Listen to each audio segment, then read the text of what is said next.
반갑습니다. 자, 오늘 첫 강의고요. 저는 행정학과 그리고 사회복지융합 전공의 오영상 교수라고 합니다. 아마 한 번도 지금 1학년이면 아마 한 번도 저를 만나본 적이 없을 거고, 뭐 2학년, 3학년 친구들도 아마 저를 처음 같이 수업을 할 수도 있다고 생각은 해요. 이 과목은 이제 올해 블렌드드 러닝으로 이제 제작되었습니다. 사실 뭐 블렌드드 러닝이 특별한 게 아니라 여러분들이 1학기 때 100% 이제 온라인 강의를 했죠. 그 블렌드드 러닝이 사실은 이제 우리가 온라인 영상이랑 오프라인 강의를 함께 하는 것을 믹스되어 있다고 해서 블렌디드 러닝이라고 불러요. 이제 19년까지 코로나 전까지 이런 류의 강의가 사실 좀 특별했고 뭐 다른 형태였긴 했는데, 요즘 이제 특히 이제 1학년들부터 이제 앞으로 지금 커오는 중고등학생들, 그리고 이제 뭐 2, 3, 4학년까지 이런 블렌디드 러닝 수업을 굉장히 좀 익숙해졌습니다. 사실 온라인 강의들이 굉장히 익숙해졌죠. 그리고 지금 영상을 제작하는 이 시기에도 이제 실제로 다음 학기 수업을 이렇게 온라인 강의로 오프라인 강의로 대면으로 강의를 할 수 있을지는 잘 모르겠어요. 그래서 제 생각에는 일정 정도의 제약은 있을 거라고 생각은 하고 전반적인 영상을 지금 만들고 있거든요. 그래서 혹시나 여러분들이 다음 학기에도 혹시 대면 강의가 안 된다면 뭐 이렇게 이런 형태로 계속 수업이 진행되지 않을까라는 생각을 좀 해봅니다. 자, 오늘 이 강의는 인행사, 여러분들이 인간행동과 사회환경이라는 과목이에요. 이게 이번 학기가 좀 특별한 게, 제가 이제 17년도에 학교 왔는데 17년 와서 제일 많이 한 강의가 이제 사실 이 강의입니다. 17년도 1학기, 2학기, 18년도 1학기, 19년도 1학기, 벌써 4번 넘게 했어요. 제가 이 강의만 제일 많이 했거든요. 실습을 빼고 제일 많이 해서 이 강의가 저한테는 조금 특별하고 재밌기도 해요. 근데 작년까지 인행사는 교양 과목이었습니다. 근데 올해부터 처음으로 이제 교양 과목이 뭐라고 할까, 전공 과목으로, 전공 선택으로 여러분들한테 이제 강의가 열려졌어요. 이게 원래 다른 학교에서도 보면 인행사는 대부분 교양이 아니라 전공 강의로 열립니다. 물론 간혹 교양 강의로 열리는 학교도 있긴 하지만 거의 제가 알기로는 대부분 학교에서는 전공 강의로 열립니다. 그래서 혹시나 특히 이제 아마 제 기억에는 17학번 이전일 것 같은데, 17학번 이전에 혹시 들었던 친구들은 혹시 이 과목을 재수강하는 친구들이 있다면, 이게 그때는 교양이었고 지금은 전공이었기 때문에 이게 바뀌어요. 그래서 여러분들이 교양 과목이 아니라 전공 과목을 듣는 거라서 만약에 재수강을 하게 되면 교양 과목이 3학점을 비게 됩니다. 그건 여러분 잘 아시고 이 수업을 들으셔야 돼요. 또 반대로 전공 과목이 하나 더 생기는 거죠. 그래서 이거 학점 체계는 어떻게 될지는 잘 모르겠어요. 근데 이거는 좀 여러분들이 조교나 다른 선생님들 교무과 연락하셔서 좀 물어보시고 하셔야 되지 않을까. 아마 이게 교양에서 전공으로 넘어왔기 때문에 제 생각에는 뭐라고 해야 되지? 재수강이 아니라 본수강이 될 가능성이 높아요. 그러니까 재수강하게 되면 B풀까지 주나? A인가? A0죠? A0죠? 아마 그게 없어질 가능성이 높아요. 근데 저는 이건 정확하게 좀 모르겠습니다. 그래서 재수강하는 친구들은 그걸 좀 고려해 보시고 듣고, 그리고 이게 좀 옛날 이야기긴 하지만 한 18년도까지 이게 교양 과목은 무조건 D까지 줬었어야 돼요. 제가 안 주고 싶어도 D를 줬어야 되거든요. 그래서 근데 그런 체계도 이제 많이 없어졌고, 그래서 지금 듣는 친구들은 훨씬 더 좀 좋아지지 않았을까라는 생각을 좀 해봅니다. 자, 이제 사실 이제 인행사라는 인간행동과 사회환경이라는 과목에 대해서는 제가 요 영상 뒤에 컴퓨터 화면으로 이제 만드는 영상에 대해서 조금 더 자세한 설명을 해드릴게요.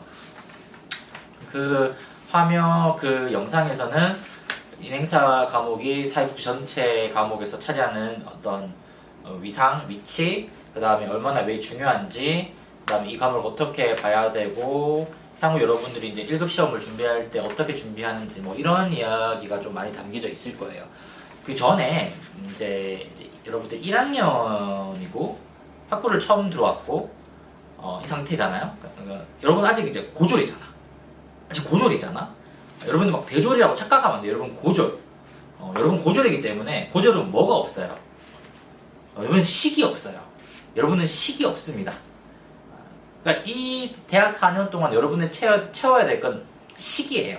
식이 한자로 우리가 한글로 뭐죠? 알미예요. 알다 식자를 쓰거든요. 그래서 우리가 식견이 높다 그런 말 쓰죠. 식견이 높다 아니면 뭐 유식하다 아니면 또 무슨 말을 쓸까? 식자 들어가라는 표현 뭐 그런 말 써요? 그럼 여러분 뭐다? 식이 없다 무식하다는 뜻입니다. 그러니까 여러분이 무식한 건 죄도 아니고 부끄러움이 아니에요. 사람이 모르는 거는 당연한 겁니다. 내가 그 영역에 여러분들 생각을 해봐. 여러분들이 저기 뭐 배를 만들러 간다. 뭐 목탁을 만들러 간다. 뭐 어디 새로운 영역 가면 당연히 무식합니다. 그 알에 대해서 몰라요. 너무 당연한 거예요. 그러니 여러분들 학부에서 이제 고등학교까지 졸업하고 막 대학을 온 상태, 이제 1학기가 끝난 상태에서 이 상태는 학기만 따져도 8학기 중에 이제 한 학기를 막 마치고 이제 2학기에 들어가는 거죠. 당연히 알미, 식이 없을 수밖에 없어요. 근데 이 알을 채워나가는 과정이 기본적으로 대학의 과정이고, 그래서 교양, 전공이라는 것이 함께 존재를 하는 거예요. 여러분들이 전공만 들으면 혹은 교양만 듣고 대학을 졸업한다면 오른손, 왼손 혹은 오른발, 왼발 중에 하나만 쓸 수 있는 거랑 똑같은 겁니다.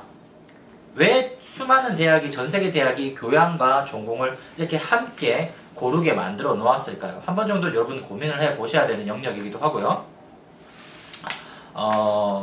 이 인행사 수업은 그래서 기본적으로 일정 영역에서는 교양도 되게 많이 포함을 해요. 아마 우리 학교에서 열리는 교양 중에 제가 옛날 했던 노년생활 교육, 노생교라고 하죠. 노생교라든지 아동발달교육, 아발교라든지 이런 과목 영역을 굉장히 많이 포괄하고 있어요. 그래서 이 과목을 일정 부분에서는 교양이라고 봤던 그렇게 갖고 있는 시선도 나쁘진 않아요. 그런데 그 더 중요한 건 이 과목이 전공으로서 차지하는 역할, 힘도 굉장히 크다는 거죠. 자, 다시 원점으로 와서 오늘 하고 싶던 말이 여러분들에 대해, 여러분과 지금 하고 싶은 말은 알에 대한 이야기입니다. 즉, 인행사라는 과목, 그리고 이제 대학 와서 사실상 이제 개론을 넘어서, 본격적으로 이제, 사회과학, 사회복지학이라는 것을 공부를 하는 이 와중 첫 관문에서 인간 행동과 사회환경에서 배우는 것들에 대한 이전의 이야기를 조금 하려고 해요. 한 시간 정도. 더 빨리 끝날 수도 있고, 지식에 대한 이야기를 먼저 하려고 합니다. 우리가 안다는 것에 대한 이야기. 안다는 것. 도대체 우리가 안다는 것은 무엇일까?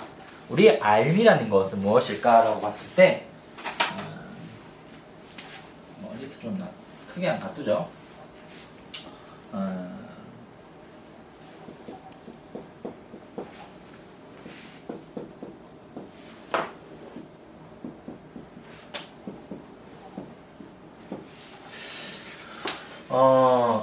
제가 한 이야기가 아니라, 우리가 이제 그 지식에 대한 기원으로 올라가면 서양에서는 소크라테스 같은 선생님, 소크라티에 대한 이야기, 그 다음에 동양 같은 경우에는 노자의 도덕경에 이 무지에 대한 이야기, 인지에 대한 이야기가 조금씩 나옵니다. 특히 이제 이 인지, 무지에 대한 것은 서양 철학에서 많이 좀 나오죠.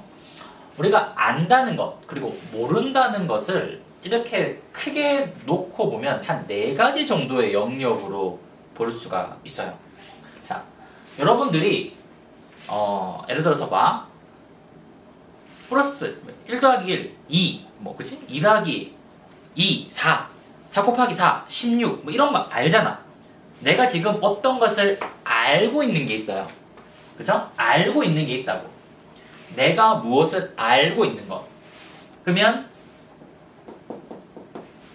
어떤 것을 아는 것의 알고 있는 것에 대한 알미예요. 영어로는 non이라고 부릅니다. non이라고 불러요. 아는 것을 안다고.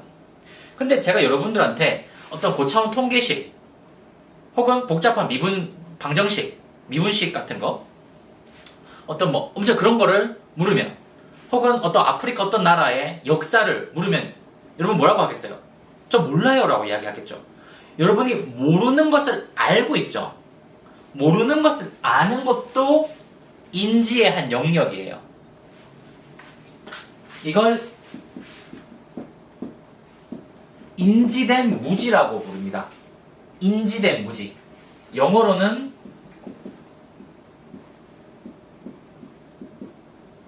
non-unknown이라고 합니다. non-unknown. 내가 모르는 것을 알고 있다는 거예요. 그럼 여러분들이 이 과목에 대해서, 인행사에 대해서, 이게 뭐 재수강한 친구들 빼고, 본수강한 친구들은 내가 이 과목에 대해서 잘 모른다. 라는 걸 알고 있죠. 이게 non-unknown, 인지된 무지예요. 그러면 이 두 가지 무지도 마찬가지겠죠.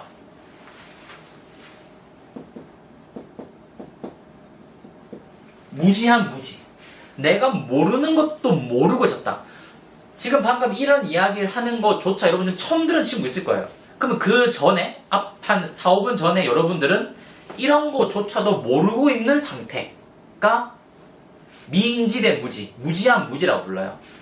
미인지된 무지, 무지한 무지라고 부릅니다. 영어로는 unknown이라고 합니다. 그러면 이건 여기는 뭐 다 알겠죠? 그죠? 여기가 unknown이겠죠. 요 영역은 조금 잘 일어나진 않는데, 이제 미인지된? 인지된 무지죠? 무인지된 무지.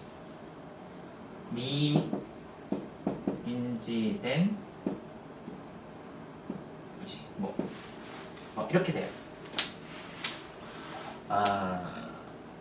인지된 무지, 그 다음에 미인지된 무지. 이렇게 부릅니다.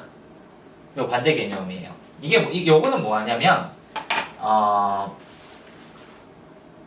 요 세 개는 이제 쉽게 알겠죠? 우리가 방금 여러분이 무인지된 무지, 그 다음에 내가 뭘 모르는 걸 아는 상태, 인지된 무지, 인지, 그 다음에 이게 인지지. 미안.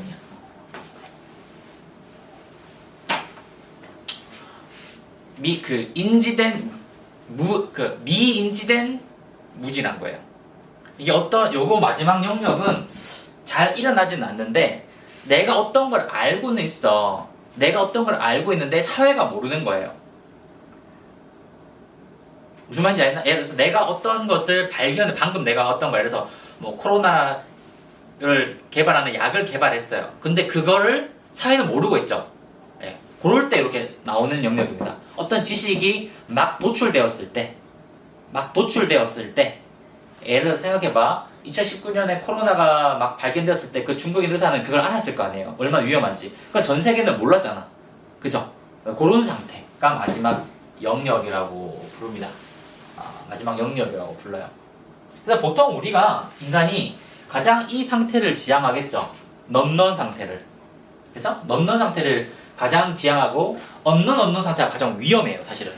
우리가 1년 전에 코로나가 이런 게 발생할 거라고 우리가 상상도 안 해보셨죠? 이게 unknown 상태예요. unknown은 요 두 상태까지는 좀 괜찮아요. 그 괜찮다는 말이 덜 위험하다고, 얘에 비해서는. 얘가 만들어낸 치명적인 위험이 굉장히 크다는 거예요. unknown이. 그러면 우리 옛날에 있는 수많은 철학자들이나 선생님들이 이 상태를 굉장히 unknown 상태를 주시했어요. 소크라테스가 소피스트랑 논쟁을 한 적이 있었어요. 도대체 너랑 나랑 뭐가 다른가? 라고 했을 때 요 두 가지를 이야기하면서 너와 난 다르다를 이야기해요. 너희는 언론 없는 상태고 나는 내가 모르는 걸 알고 있는 미인지된 무지 상태다라고 이야기를 해요. 이것이 너와 나의 차이다. 소크라테스와 소피스트의 차이, 요 이야기들. 요 이야기들을 하면서 요 이야기를 합니다. 그래서 우리가 흔히 지식을 이거 말고도 여러 가지가 있습니다. 에러도 있고 뭐 여러 가지 지식의 어떤 형태가 있는데 그냥 오늘은 요 네 가지 정도만 지식을 갖고 이야기를 해보자고요. 여러분들은 지금 그래서 어떤 상태였냐는 거야.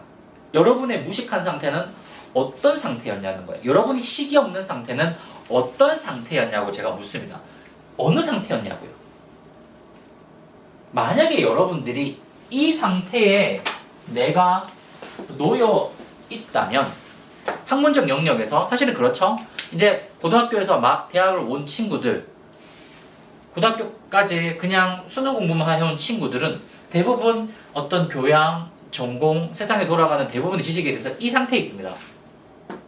다시 말해서 이 상태가 얼마나 위험한 상태인지. 그쵸? 코로나도 여기서 탄생을 했고요.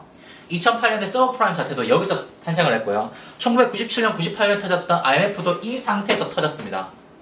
이 상태에서 터지진 않아요. 어떤 가공할 정도의 인간 수백 명, 수천 명. 제가 지난주까지 코로나를 봤을 때 한 50만 명이 넘게 죽었거든요. 이 상태에서는 터지지가 않아요. 웬만해서는. 언제나 이 상태에서 일어납니다. 아무도 모를 때. 여러분의 지식이 만약에 여기에 있다면 여러분의 지식과 여러분의 삶이 굉장히 위험한 상태에 있다고 제가 말씀을 감히 드릴게요. 내가 모르는 것도 모르는 상태에 있다면 여러분의 삶이 그만큼 힘들다는 겁니다. 앞으로. 대학이 그리고 사회가 여러분들을 위해서 여러분들이 지향해야 될 방향성은 저는 명확히 이렇게 가는 거라고 생각을 해요. 내가 무엇인가를 모르고 있다는 것을 인지함으로써 무언가 인지된, 무언가는 모르지만 인지된 상황으로 달려가는 것. 뭐 이 둘 중에 어디든 인지된 상황으로 달려가는 것이 대학 교육의 핵심 목표라고 저는 생각을 합니다. 그러니 여러분들이 내가 1학년 와서 대학을 와서 무엇을 공부하냐라는 것에 앞서 내가 공부하고 있는 영역이라는 것, 학문이라는 것이 도대체 어떤 의미인가라고 누군가 묻는다면 나는 모르는 것에서 미인지된 무지에서 무지한 무지에서 최소한 인지된 무지, 내가 어떤 것을 모르는 것을 최소한 알고 있다라는 이 단계까지 넘어가는 것이 최소한의 대학 교육의 목적입니다. 여러분이 이거 정도는 아셔야 돼요. 그것이 전공이 되었든 교양이 되었든 간에 이 학문들이 지향하는 목적은 인간을 최소한 이렇게끔 만드는 거예요. 잘은 모르지만 최소한 내가 뭔가를 모르고 있다는 것을 알고 있다는 거예요. 그러면 인간이 모르고 있는 걸 알고 있으면 언젠가는 의지만 있다면 그 모르는 것을 알려고 노력하겠죠. 뭔가 시도를 해볼 거 아니야. 이게 시작입니다. 이게 학문의 시작이며 이게 지식의 시작이며 이게 흔히 말하는 식자, 배운 사람들의 시작이에요. 즉 여러분들이 식이 없다는 것은 여기에 머물러 있다는 것은 내가 여기로 나갈 의지조차도 없다는 거예요. 의지도 없고 방향성도 없다는 뜻이죠. 어떡하겠어요 그러면? 어떻게 되겠어요? 굉장히 위험한 상태에서 반복적으로 노출될 수밖에 없다라는 겁니다. 저는 여러분들이 그런 삶에 있는 걸 굉장히 우려하고 있고 계속적으로 이 상황에서 넘어서 이 상황으로 넘어가게, 때로는 세상에서 아무도 모르지만 독자적인 지식을 개발하는 단계까지 나아가길 바래요. 예.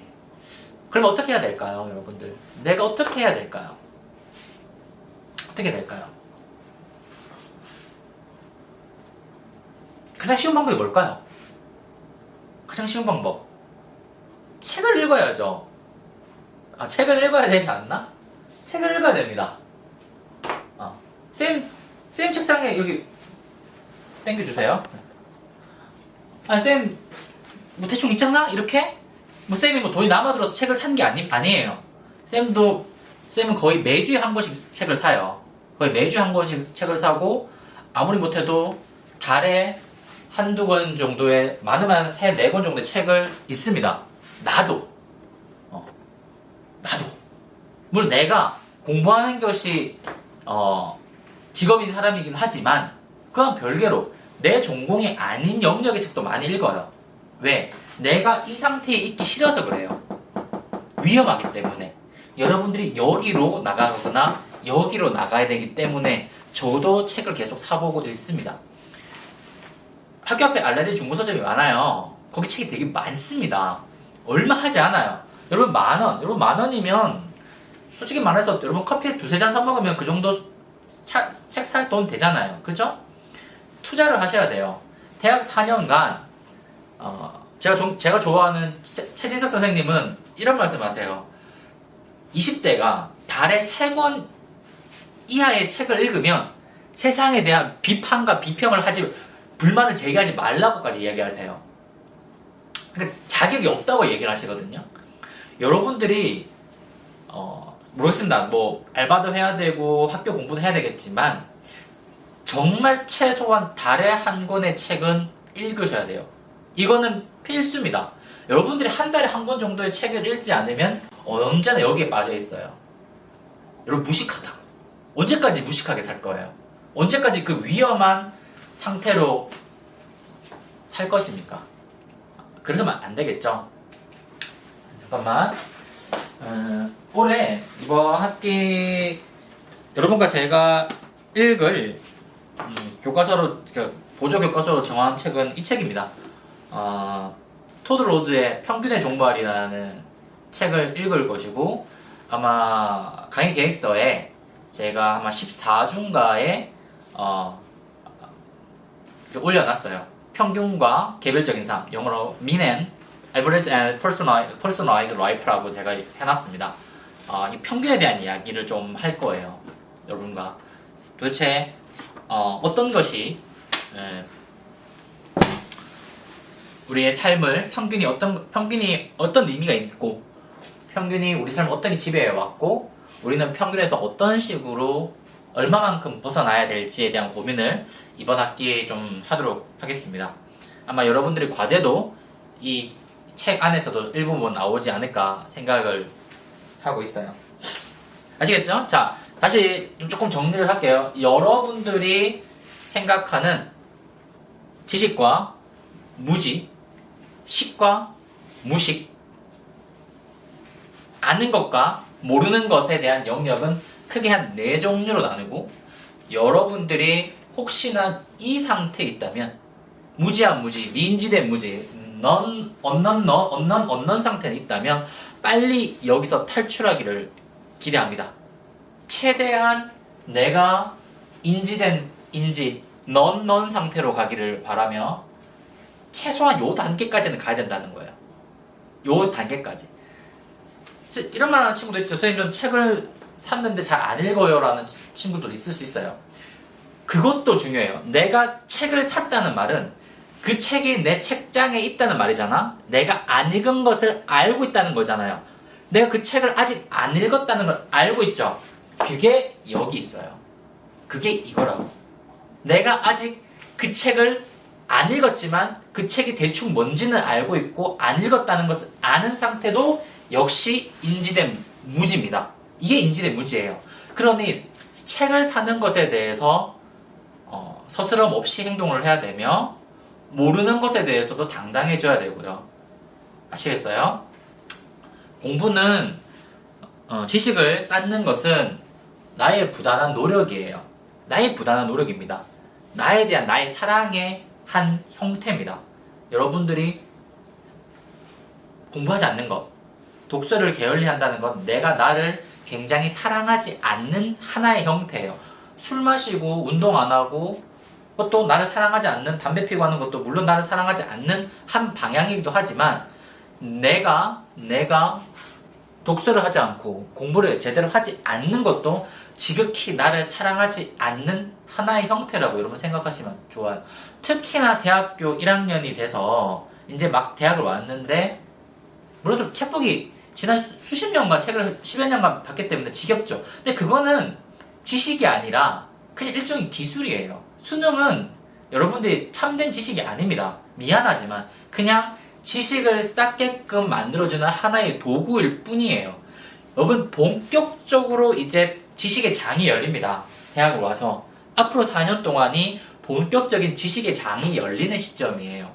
이 시점에서 여러분들이 주저앉고 책을 멀리하고 독서를 등한시하게 되면 여러분들의 4년 뒤는 여기에 빠져 있을 거예요.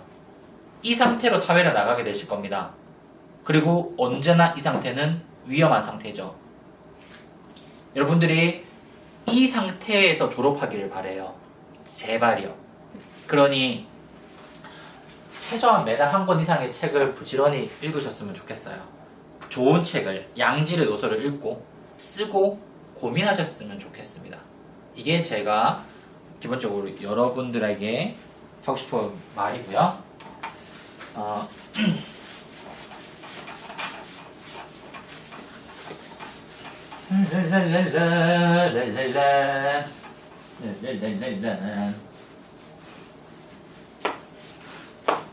제가 나중에 돈을 많이 벌면 전자칠판을 하나 사고 싶어요.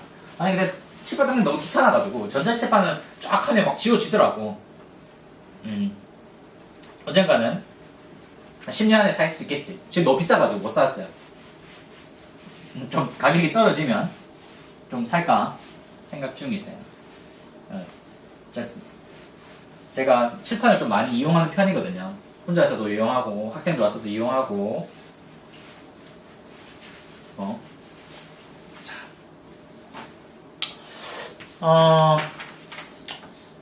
이제 조금 다른 이야기, 이제 본격적으로 사회과학을 이제 공부를 하는 친구들한테 이제 기본 상식적인 이야기. 제가 1학년 과목 항상 이런 거를 좀 해요. 자, 우리가, 인문학 이야기를 좀 하죠. 인문이란 뭔가? 인문이란 뭔가? 최진석 선생님은 인문을 인간이 그려내는 문이라고 합니다. 문이 있잖아. 이 사람 문이를 뭐라고 하냐? 문이는 문이지. 뭐 이런 게 다 문이지. 그치? 뭐 문이지. 이런 거 다 문이에요. 문이 아니야. 인간이 살아가면서 만들어내는 문이가 인문이라고 부르시더라고요. 저는 그 말에 굉장히 동의를 합니다. 우리가 인문을 할 때 3대 인문학이 있죠. 뭐죠? 그게? 좀 머릿속에 스치는 그런 단어 있지? 없으면 여러분 언론이에요. 그죠? 자, 우리가 흔히 말해서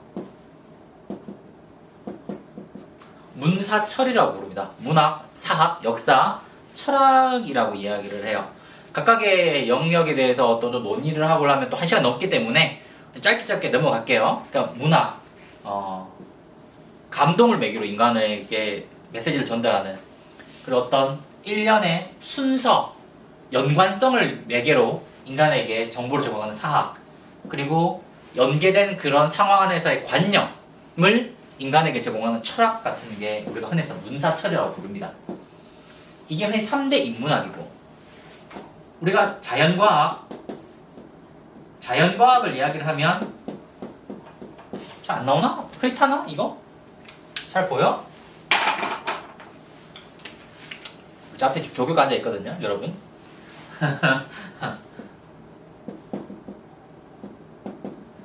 우리가 화생물이라고 부릅니다. 화생물, 화학, 생물, 물리라고 불러요. 내가 여러분 싫어하지만 라떼는 이거 다 배웠어요. 이거 다 수능에 다 쳤다구나. 요즘 수능에 다 안 본다며. 뭐 한 과목 보나? 저 때는 제 수능 과목에는 물리도 있었고 생물도 있었고 화학도 있었어요. 그래서 하나 더 있었지. 지구과학까지. 네 개 봤거든, 기본적으로. 너희들 참 대학 쉽게 들어오더라. 정말 라떼 너희들 시험 봤으면 부영대 못 왔을 거야. 자, 진짜예요, 이거는. 우리 한 83만 명? 85만 명 정도 수능 봤거든요. 여러분 한 50만 명 봤죠? 제가 여러분보다 한 얼추 30만 명 정도가 많이 시험 봤어요. 제가 카메라가 그 메모리가 다 돼가지고 다시 조금 찍을게요. 어쨌든 여기 이제 화생물, 그러니까 자연과학의 3대 자연과학 화생물이에요. 여기에 이제 보면 물리랑 철학이 이제 가장 키 포인트인데, 물리 법칙에 따라서 생물과 화학이 다 달라지죠. 여러분들이 조금이라도 이렇게 과학 상식이 있는 친구들은 제가 하는 말 조금 이해할 건데, 물리 법칙이 가장 중요합니다. 그러니까 화학과 생물도 중요하지만 이 물리 법칙에 따라서 생물, 그 다음에 어떤 화학 작용이 전부 다 조절이 되죠.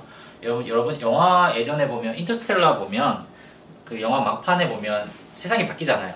이게 이제 일종의 물리 법칙이 바뀌어서 그렇게 변동되는 거거든요. 그래서 이 물리가 가장 중요한 키 위치에 있고, 인문에서도 사실 보면 철학, 예전에는 이제 신학이랑 이제 거의 큰 차이가 없었죠. 요게 문학과 사학을 지배했던 적이 있었죠. 우리 흔히 말해서 암흑시대, 중세 때 그랬어요. 그러다가 이 철학이 똑같은 이 왕의 위치에서 내려오죠. 한 선생님의 단계로 내려옵니다.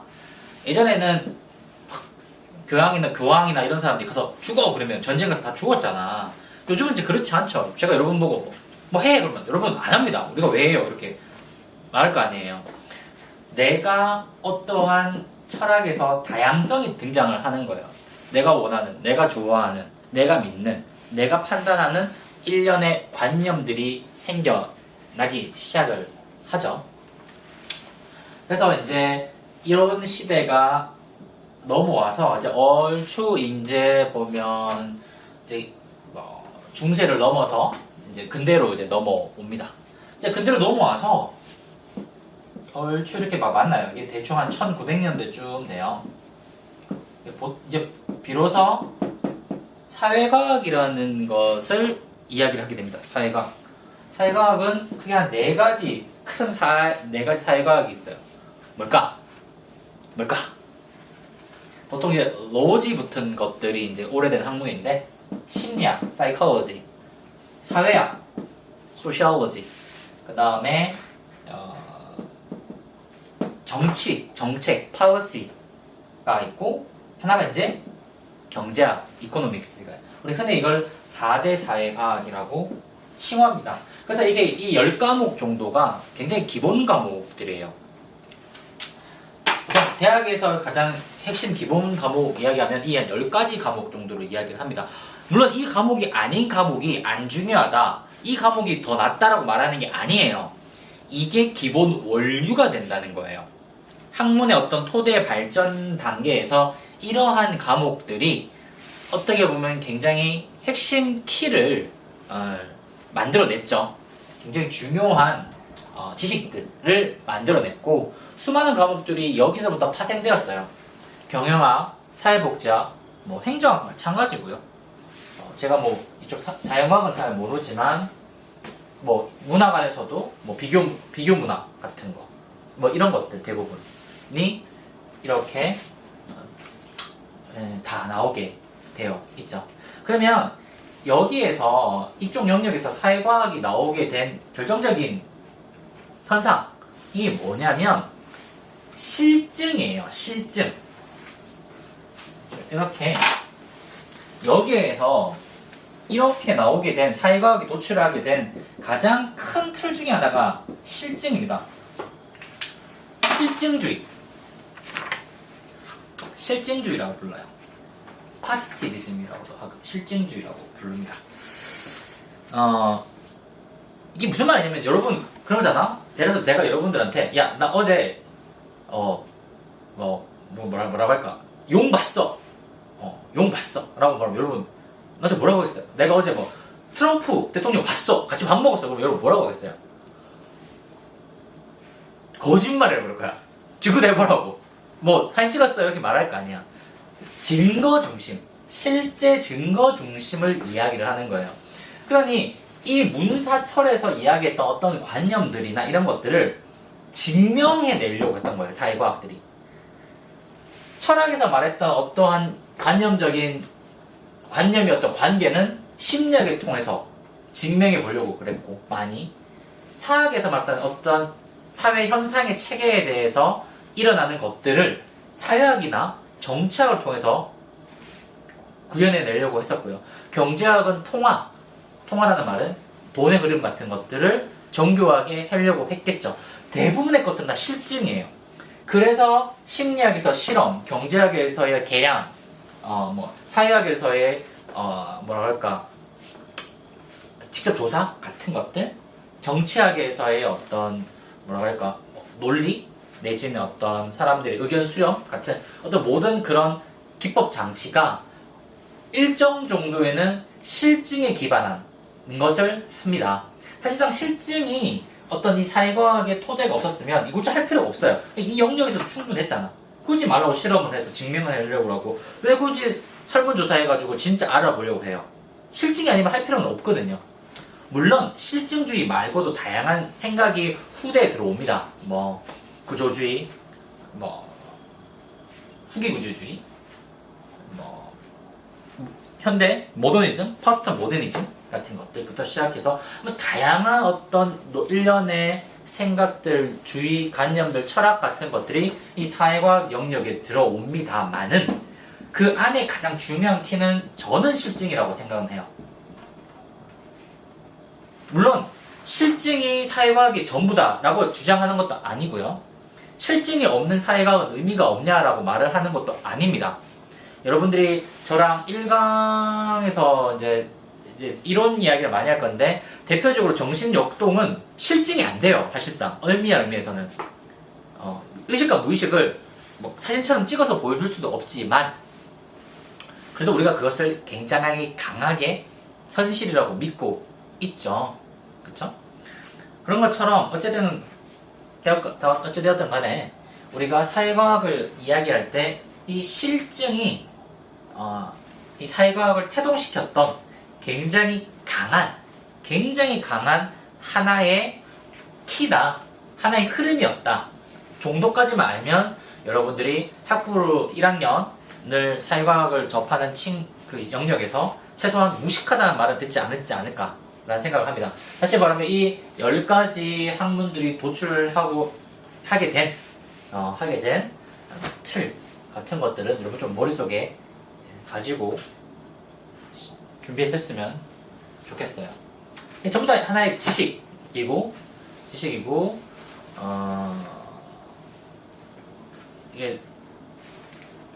이걸 지식을 소피아라고 그러죠. 소피아. 그래서 여러분이 철학을 필라소피라고 부릅니다. 필라소피. 지식에 대한 사랑을 필라소피라고 불러요. 소피아가 지식이고 앞에 필 그게 러브거든요. 러브 오브 날리지예요. 지식에 대한 사랑이 철학이고 예전에는 세상에 존재하는 모든 학문은 다 철학의 영역에 들어갔습니다. 그래서 박사를 여러분들이 학위를 받으면 학사 학위를 받죠. 여러분들 배추러라고 부르고 석사를 마치면 마스터, 그 다음에 저는 PhD가 필라소피 오브 닥터죠. 철학 박사라는 PhD를 준 이유가 하나의 모든 지식 체계를 철학이라고 불렀어요. 예전에는 그 전통이 남아 있어서 그래요. 지식에 대한 사랑, 러브 오브 소피아를 가진 사람들이 PhD예요. 그냥 그 어원의 의미를 따지잖아요. 그런 것들이 있습니다. 이 정도까지가 제가 이제 기본적으로 OT를 시작을 하면서 여러분들한테 드리는 이야기고, 그 사회복지, 그 다음에 인행사에 대한 이야기는 따로 이제 제가 컴퓨터 화면에서 줌이 되었든 아니면 제가 찍는 영상이 되었든 그런 영역으로 이제 칠판에서 수업하고 이렇게 면대면으로 수업하는 것은 아마 이게 거의 마지막일 거예요. 제가 첫 강의만 보통 이렇게 좀 찍고 두 번째 강의부터는 그냥 영상 강의로 그 컴퓨터 화면 띄우는 강의로, 여러분 게임 많이 보이잖아요? 게임 유튜버 같은 분들 제가 그렇게 많이 만들거든요. 그래서 첫 강의는 제가 이렇게 많이 합니다. 대면 강의면 참 이렇게 해서 질문 받고 하는데 따로 질문이 없죠, 여러분들. 질문. 그런 이야기 좀 할게요. 시간이 조금 남아있는 관계로 제가 중립 강의도 조금 할 예정이긴 한데 제가 이렇게 말을 해요. 질문 있으면 질문해보세요. 뭐 다른 쌤들도 많이 그렇게 이야기를 하실 겁니다. 뭐 질문 있으면 질문해보세요. 여기에 관련 질문 있습니까? 라는 거. 여러분 질문한다는 게 어떤 의미인가? 많은 사람들이 질문에 대한 참된 의미를 좀 모르는 것 같아요. 질문과 Q&A라고 하죠. Question and Answer. 질문과 답. 질문과 답의 영역. 우리가 질문과 답이 하나라고 생각을 하는 친구들이 많아요. 짝이라고 생각하는 경우가 많습니다. 이야기는 제 이야기가 아니지만 제가 좋아하는 선생님 이야기예요. 저도 그 이야기를 듣고 너무나 제 생각을 반영해서 그 이야기를 그냥 이렇게 좀 같이 담아봅니다. 답은 기술의 영역이에요. 기능의 영역입니다. 자, 여러분 2 플러스 2 얼마? 4. 다시 1 플러스 1 2. 여러분 지난 초등학교 때부터 뭐 그 이전까지 하면 뭐 12년간 여러분들은 이 집만 해왔어요. 그쵸? 이 집만 해왔습니다. 거의 대부분 이 집만 해왔을 거예요. 여러분 기술을 익혀왔다고. 여러분 기능을 익혀왔습니다. 여러분은 답하는 것에 대해서 배워왔다는 거예요. 답하는 것. 근데 이번 학기 저랑 강의, 특히 앞으로 저랑 제가 꽤 많이 하죠. 뭐 노인복지론도 있고 토기평도 있고 실습도 있고 실천론도 있고 실기론도 있고 이게 단가? 대학원 강의까지 하면 뭐 더 많을 것 같긴 한데 제 과목은 여러분들이 답하는 걸 원하지가 않습니다. 전 여러분들이 이 수업에서 무슨 답을 할지 관심이 없어요. 뭐 이거 외워서 뭐 빵꾸 들어가지고 제가 뭐 시험을 보겠어요. 저는 여러분이 답하는 게 관심이 없어요. 저는 여러분이 정말 아마 여러분 선배들이나 언니 오빠들한테 물어보세요. 제 과목을 들은 친구들 중에 제가 여러분들한테 무언가 답을 요구하는 게 없습니다. 거의. 저는 여러분들이 어떤 답을 하는 걸 원하지는 않아요. 제가 원하는 건 여러분들이 가장 독창적인, 특이하고 다르면서도 재밌는 질문을 하기를 원합니다. 앞으로 여러분들이 이번 학기 해야 될 과제도 어떤 질문을 하는 과제가 나올 거예요. 그러면 질문이라는 게 도대체 뭔가? 철학자 최진석은 질문을 이렇게 이야기합니다. 인격의 영역이라고 이야기해요. 답하는 것은 기능의 영역이면 질문은 인격의 영역이다. 이게 무슨 말이냐? 내가 무언가를 질문한다는 말은요, 어떤 걸 주변을 자세히 살펴야지 질문이 나와요. 이 주변이라는 건 나를 포함해서 책을 포함해서 주변 현상에 대한 궁금증이에요. 관심이에요. 거기에서부터 창의력이 나오고 질문에서부터 창의력과 독창성이라는 것이 나옵니다. 제가 미국에서 살 때 미국 사람들이 생각하는 최고의 칭찬은 You are so unique예요. 너 굉장히 유니크하다. Your question, your thinking is very unique하다고. 스페셜하다. 이 말이 극찬이에요. You are very well. 이건 극찬이 아니에요.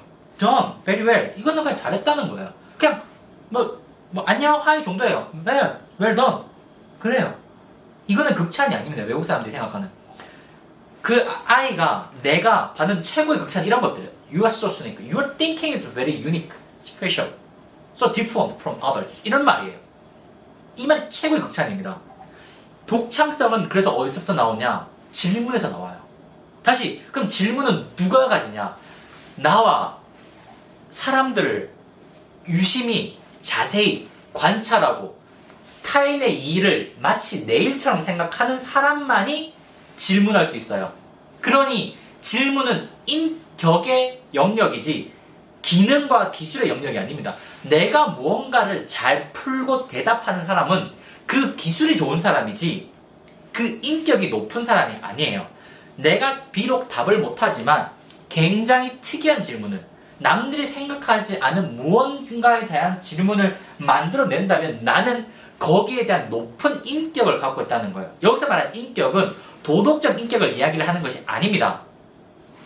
격이라는 것은 영어로 말하면 하나의 규칙, 오더예요.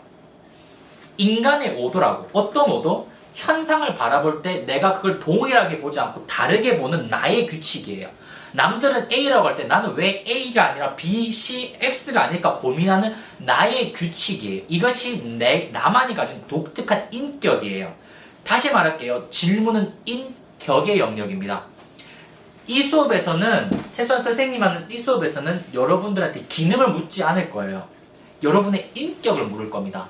여러분이 어떤 인격을 가지는가 제가 물을 거예요. 여러분의 과제도 그렇게 낼 거고, 여러분과 함께하는 수업도 제가 여러분에게 물을 것도 거기에 있어요. 그래서 만약에 내 수업을, 특히나 줌 같은 수업을 할 때 여러분들이 질문이 없다는 말은 여러분들이 인격이 없다는 말과 동일하게 생각하셔도 됩니다. 내가 인격이 없는 거예요. 다시 말할게요. 도덕적 인격을 말하는 게 아니에요. 여러분이 도덕적으로 악하다, 타락했다는 것이 아니라 내가 현상을 바라보거나 학문을 바라보거나 나를 바라보는 규칙이 없다는 뜻이에요. 나는 남들이 시키는 대로 그대로 하고 살겠다는 뜻이에요. 그 인격을 이야기를 하는 겁니다. 여러분의 질문이 없다는 건 여러분은 인격이 함께 없다는 뜻이에요. 명심을 하셔야 돼요. 내가 이 수업, 이 학기 끝날 때까지 한 번은 질문이 없다면 나의 인격은 거의 0에 가까워요. 0에 가깝다고. 여러분은 그냥 답만 하고 사는, 물으면 답만 하고 사는 사람들일 뿐이에요. 그럼 묻죠. 대학을 왜 왔나요? 내가 그런 인격을 갖고 그런 인격으로 살려고 하면 대학은 왜 오셨어요? 여기. 그냥 공무원 학원 가서 공무원 시험 보고 뭐 그냥 시험 보고 살면 되지. 왜 대학을 오셨어요? 혹시나 내가 그런 것에 되게 싫어하고 인격을 성장시키는 것에 되게 관심이 없는 친구들은 빨리 이 대학을 그만두셔야 됩니다. 그게 여러분 인생에서 훨씬 좋아요. 제 수업도 안 들으셔도 좋아요. 어차피 필요가 없기 때문에 그래요. 필요가 없는 영역이에요. 필요가 없는 삶이라고. 여러분들, 제가 책을 읽으라고 독서를 하는 이유도 여러분의 인격을 높이기 위해서예요. 뭔가 많이 알아야지 사람의 인격이 올라가요. 많이 알아야지 많이 보입니다. 많이 알아야지 많이 느끼고 보이고 관심을 가져요. 내가 관심이 없거나 감동이 없다면 먼저 기본적으로 나를 체크해보세요. 내가 얼마나 무식한지. 내가 얼마나 식이 없으면 어떻게 이 아무것도 보이지 않는지에 대해서 먼저 확인을 하셔야 돼요. 중요한 이야기입니다. 굉장히 중요한 이야기예요. 이번 학기 통틀어서 가장 중요한 핵심 키예요. 나는 이 수업을 통해서 어떤 질문을 할 것인가? 나에게, 선생님한테 여러분들은 과제에 어떤 질문, 내가 정말 듣도 보지 못한 굉장히 강렬한 질문을 던지는 학생이 최고의 점수를 맞을 겁니다. 여러분은 어떤 답을 하는가? 미안하지만 저는 관심이 없어요. 그런 건 여러분 부모님, 친구한테는 하세요. 저한테는 하시면 안 돼요. 저한테는 질문을 던져주셔야 됩니다. 그것이 저랑 여러분과의 하나의 약속이겠죠. 그게 싫으면, 다시 말하자면 이 수업을 굳이 신청하실 필요는 없습니다. 그리고 제가 장담하건대 답을 하는 자가 아닌 질문하는 자가 아까 말했던 무지에서 탈출해서 인지의 영역으로 넘어갈 겁니다. 비로소 최고 수준의 인지로 넘어갈 거예요. 어쨌든 이번 학기 제 수업에 온 걸 진심으로 환영합니다. 네, 다음 영상에서 보도록 하죠. 안녕.